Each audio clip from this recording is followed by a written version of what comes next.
ಹೆಸರು ಶ್ರೀನಿವಾಸ್. ನಾನು 7ನೇ ತರಗತಿಯಲ್ಲಿ ಓದುತ್ತಿದ್ದೇನೆ. ನನ್ನ ಶಾಲೆಯ ಹೆಸರು DMG ಹಳ್ಳಿ. ನಾನು ಮಾಡುತ್ತಿರುವ ಪ್ರಯೋಗವೆಂದರೆ ವರ್ಧಕ ಮಸೂರದ ಮೂಲಕ ಸೂರ್ಯನ ಬೆಳಕಿನ ಕಿರಣಗಳನ್ನು ಒಂದು ಬಿಂದುವಿನಲ್ಲಿ ಕೇಂದ್ರೀಕರಿಸುವ ಪ್ರಯೋಗ.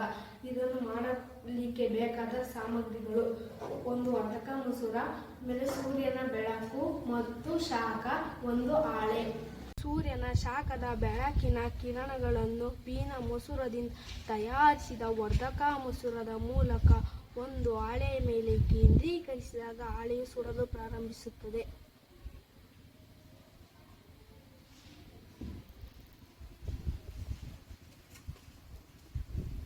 ಈ ಪ್ರಯೋಗದಿಂದ ನಾವು ತಿಳಿಯುವುದೇನೆಂದರೆ ಸೂರ್ಯನ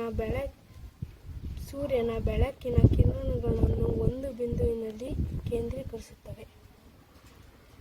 ಈ ಪ್ರಯೋಗ ಮಾಡಲು ಅವಕಾಶ ಮಾಡಿಕೊಟ್ಟ ಗುರುಗಳಿಗೆ ಧನ್ಯವಾದಗಳು.